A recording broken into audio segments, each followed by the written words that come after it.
Kemudian selanjutnya di halaman nomor 3, Bapak sampaikan di situ bahwa harga minyak kita di pasar tradisional tidak boleh melebihi HET. Nah, harapan kami ini tidak hanya sekedar umbar janji, Pak. Nah, sekarang faktanya di lapangan seperti disampaikan tadi, minyak goreng di tempat kami 20.000. Lalu ketika Bapak melihat bahwa fakta minyak goreng, saya tidak usah deh pakai data di tempat kami. Di data sampean tadi loh, 17.200 kan sudah jelas tuh, di atas harga HET. Lalu apa gunanya pernyataan Bapak di tempat ini? Di slide nomor 3 ini, Pak. Apa hanya sekedar susunan kata? Nah, ketika ini sudah tidak terwujud, tidak terbukti, tidak bisa Bapak lakukan, lalu langkah apa yang akan Bapak lakukan? Operasi pasar. Nah, sedangkan setelah jenengan lakukan operasi pasar, apakah kemudian harga turun? Kan tidak juga. Nah, ketika harga tidak juga turun, apa yang Bapak akan lakukan? Maka harapan kami Bapak tidak boleh menyalahkan para pengecer yang ada di bawah, Pak. Karena ketika kami tanya kemarin di pasar, namanya di pasar Pan, di tempat kami di Pasuruan, kenapa Bapak jual harga 20.000? Katanya saya sudah dapat dari distributor harganya 18.000, Pak.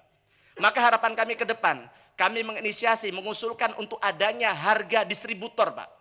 Kalau bisa harga ditetapkan berapa, karena kalau sudah di atas harga distributor ternyata dia kemudian menyalahi HET-nya, dicabut aja izinnya, Pak. Kemudian atau kalau perlu dibawa ke penegak hukum. Nah, kemudian selanjutnya Pak Menteri, itu catatan soal kami soal sembako. Kemudian hari-hari ini yang sedang kita lihat di banyak media.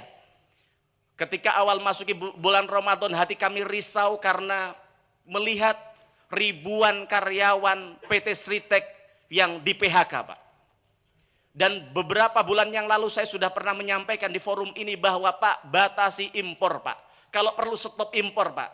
Panjenengan tahu di media sosial hari ini banyak sekali justiper dari luar negeri yang ongkang-ongkang kaki bisa bawa barang, bisa bawa kain, bisa bawa semua produk ke dalam negeri kita dengan bebas begitu saja, Pak.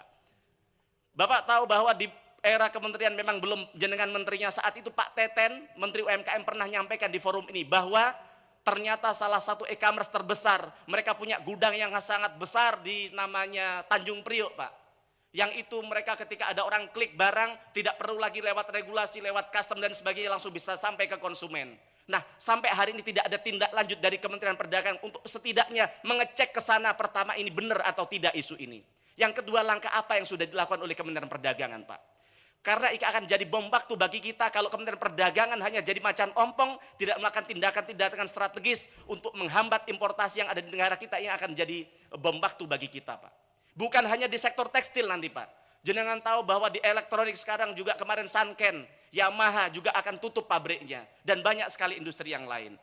Kemudian selanjutnya yang nomor 3, yang hari ini sedang juga menjadi keresahan masyarakat karena adanya kelengahan Kementerian Perdagangan dalam rangka memitigasi, dalam rangka melindungi para konsumen-konsumen kita. Panjenengan tahu akhirnya celah itu dimanfaatkan oleh para influencer kita untuk melakukan review produk skincare dan juga makanan. Dan yang hari ini ada salah satu pengusaha skincare yang mereka merasa diperas, ditipu karena direview produknya dengan cara-cara yang tidak baik begitu.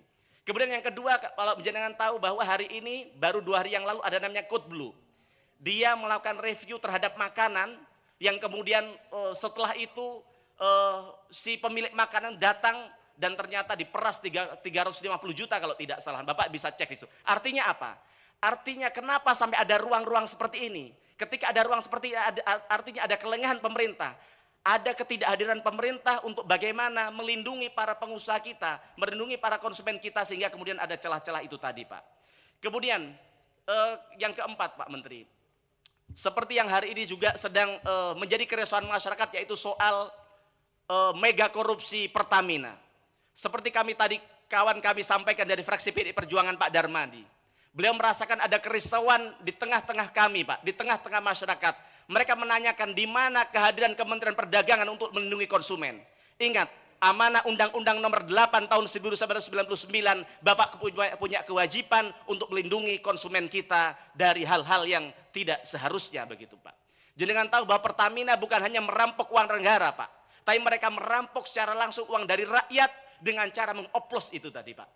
Maka harapan yang itu kerugiannya mencapai triliunan rupiah, bahkan billion dollar begitu, Pak. Maka harapan kami Kementerian Perdagangan dalam hal ini untuk kami tunggu apa yang akan dilakukan Kementerian Perdagangan untuk mengembalikan kepercayaan publik, mengembalikan kerugian yang sudah masyarakat lakukan, masyarakat alami, Pak. Jenengan tahu dari oplosan Pertamina tadi ketika itu benar, dan ternyata memang banyak masyarakat merasakan bahwa ketika mengkonsumsi BBM dari Pertamina, mereka kemudian motornya jadi tidak baik, mobilnya jadi macet dan sebagainya. Lalu apa yang akan dilakukan Kementerian Perdagangan untuk melakukan advokasi bagi mereka? Apakah ini akan diberikan kompensasi dan sebagainya? Harapan kami ada pengawalan agar kemudian masyarakat kita bisa mendapatkan haknya, Pak.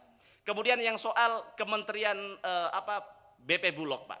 Bapak tadi nyampaikan bahwa semua beras, semua gabah petani diserap dengan harga 6.500. Data dari Badan Pangan, Pak. Dari Badan Pangan bahwa ternyata ada banyak provinsi yang gabahnya diserap dengan harga jauh di bawah HPP. Bahkan jenengan tahu yang terbaru dari Kementerian Pertanian, dari 100% daerah hanya 30% yang diserap dengan harga HPP sesuai dengan yang ditetapkan pemerintah.